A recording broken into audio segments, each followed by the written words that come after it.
بسم الله والصلاة والسلام على رسول الله. ازيكم يا حبايبي؟ عاملين ايه؟ يا رب تكونوا بخير وبصحة وبسعادة. النهاردة عملنا مع بعض ان شاء الله العيش البلدي او العيش البيتي او العيش الفلاحي زي ما بتقولوا قولوا.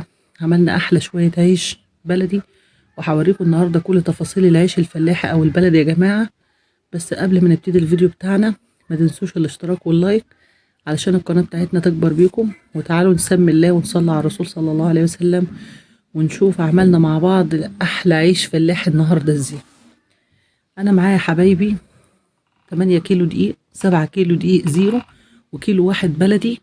وطبعا احنا متفقين مع بعض يا حبايبي ان احنا لازم ننخل الدقيق كويس. ليه بننخل الدقيق؟ عشان ممكن الدقيق يكون واقع فيه اي حاجه مش كويسه، علشان خاطر كده لازم ننخل الدقيق كويس، وكمان عشان الدقيق يدخله هوا فانت لازم تنخليه كويس عشان يبقى هش وجميل معاكي. انا طبعا بدأت انخل الدقيق قدامكم زي ما انتم شايفين كده، وبحط طبعا انا قلت لكم بحط كيلو دقيق بلدي. هتسألوني ليه انا بحط كيلو الدقيق البلدي؟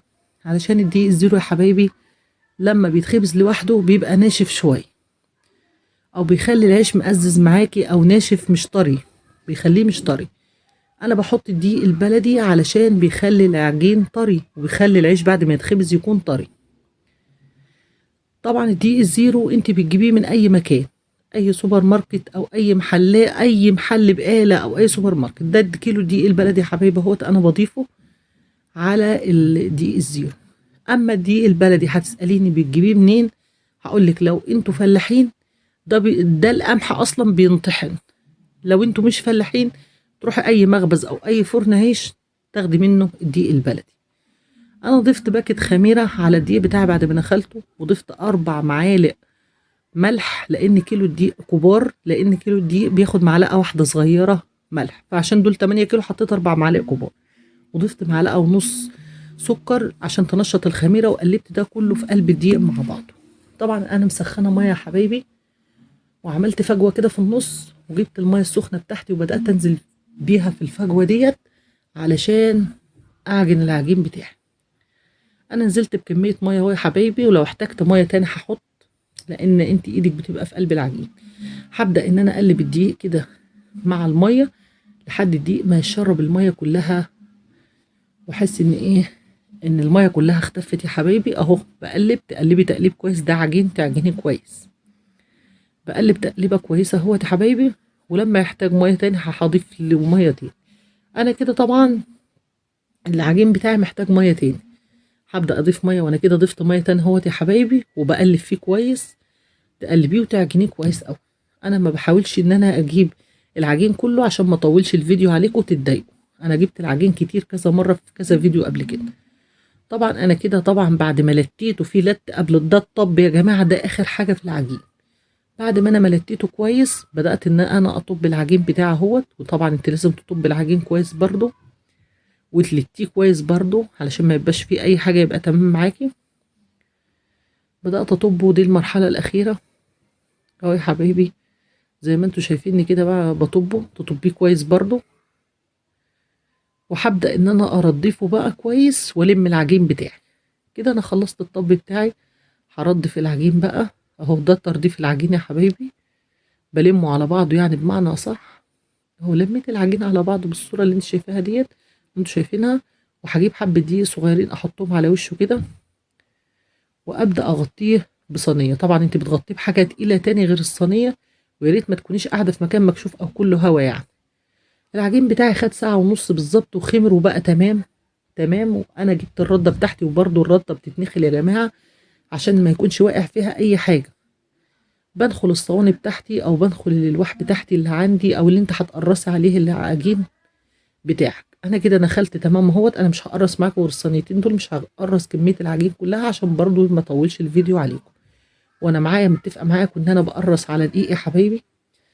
انت حسب المطرحه بقى اللي انت بتخبزي بيها. لو بتخبزي بمطرحه كبيره بتقطعي قطعيه الرغيف كبيره، لو انت بتخبزي بمطرحه صغيره تقطعي قطعيه صغيره. وبقطع القطعيه بتاعتي من قلب العجين وانزلها في الدقيق والفها في ايدي كويس. لازم تلفي الرغيف كويس عشان يطلع مدور معاكي من الفرن. اهو يا حبايبي انا قرصت معاكم اهوت، قربت اخلص الصينيه الاولانيه، انا متفقه معاكم ان انا مش هطول في التقريص علشان برضو ما تتضايقوش والفيديو بتاعي يكون طويل عليكم.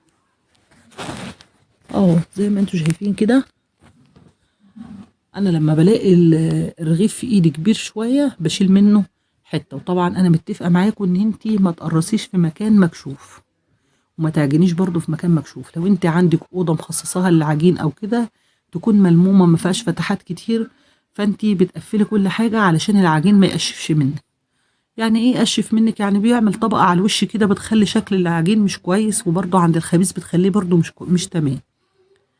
يا حبايبي انا قرصت اهوت وقربت اخلص الصينيه التانية، ودي الكميه اللي انا هقرصها معاكم، وهكمل بقيه التقريص مع نفسي. ده اخر رغيف خلاص. وطبعا وانتي طبعا بعد ما بيتقرص كده بيقعد حوالي تلت ساعة أو نص ساعة خمر تاني يا جماعة، وبتكوني مولعة الفرن يسخن. لازم طبعا الفرن يكون سخن كويس. وهبدأ إن أنا ألقط الرغيف من على الصينية وأفرده على إيدي شوية وأنطره على المطرحة، وأبدأ إن أنا أرح. امسكي المطرحة إيد من ورا وإيد من قدام، وتبدأي تنطري الرغيف من ورا لقدام من ورا لقدام زي ما انتوا شايفين كده. وطبعا بعدله بإيدي كمان كده بسويه قبل ما أدخله الفرن. وهبدأ إن أنا أرميه في الفرن أهوت يا جماعة، وباخد الرغيف اللي بعده أهو يا حبايبي. طبعا انا شغاله والرغيف التاني في الفرن، بس انتي طبعا ما تنسيش الرغيف اللي في الفرن علشان خاطر يا حبايبي ما يتحرقش منك. لازم تكوني مراعيه ان الفرن شغال فيه العيش وانتي بترحي، علشان خاطر انتي لو نسيتيه هيتحرق منك او هيحمر منك زياده عن اللزوم. يا حبايبي لازم اكون متابعه هنا وهنا.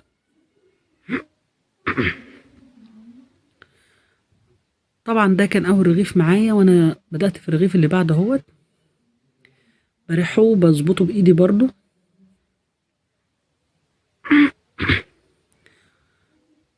يا حبايبي لازم اكون متابعه اللي في الفرن.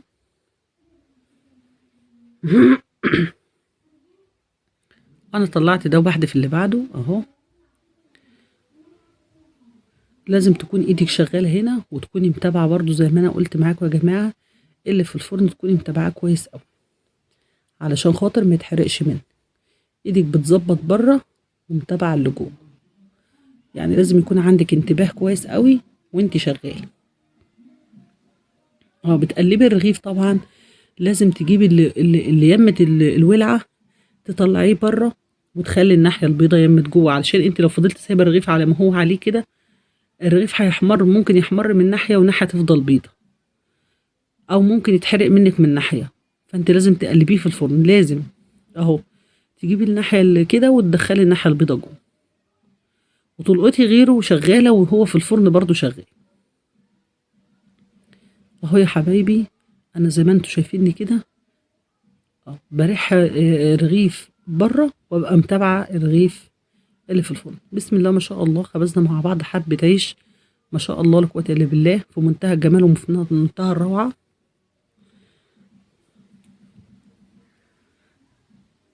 بدير معاكم اهوت العيش. اجيب الاحمر يمت بره وادخل دوكها يمت جوه، وابدا افرد الرغيف بتاعي على المطرحه.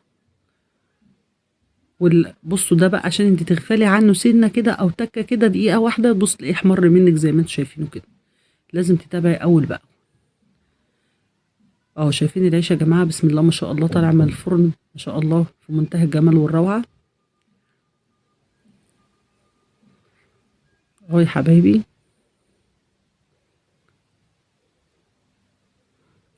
اللقط طبعا اما تلقطي الرغيف من على الصينيه طبعا سهل ومفيهوش اي حاجه. هو الرحه اللي شويه كده يعني، بس انت بتتدربي عليه كذا مره كذا مره هتلاقيه سهل معاكي وميسور. طبعا الرمي في الفرن مش صعب، ده سهل جدا يا جماعه. هو الرحه بس اللي بيبقى عايز شويه ان الواحد يركز عليه شويه. والرحه طبعا انت بتمسكي المطرحه ايد من عند ايد المطرحه وايد من قدام، وتنطري لقدام وتفردي تنطري وتفردي هتلاقيه بيتفرد معاك على المطرحه في منتهى السهوله.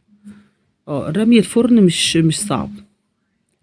وما شاء الله شايفين العيش طالع من الفرن عامل ازاي يا جماعه. وطبعا بنتي بتشيل من ورايا على طول، انا ما بحطش العيش كله فوق بعضه، وافضل لكم ان انتوا ما تحطوش العيش على بعضه يبقى سخن، علشان العيش لما بيتحط على بعضه وهو سخن بينكبس وبيبقى مش حلو. يا حبايبي، انا قربت اخلص الكميه معاكم. انا ما بحبش اطول برضو علشان انتوا ما تتضايقوش مني يعني. يا حبايبي، انا خلاص كده بشطب في الاواخر. طبعا انا ما جبتش كميه الخبيز كلها قدامكم. انا جبت يعني حبه قدامكم كده، وحبه انا خبزتهم مع نفسي، وهوريكم في الاخر الشكل اللي انا بتاع العيش اللي انا خبزته. متنسوش يا جماعه بقى تشتركوا في القناه. لاول مره اللي وصل معايا لحد هنا ما ينساش يشترك في القناه ويحط لي لايك، وما ننساش يصلي على الرسول صلى الله عليه وسلم. وده نهايه العيش، شايفين جماله وحلاوته. والسلام عليكم ورحمه الله وبركاته.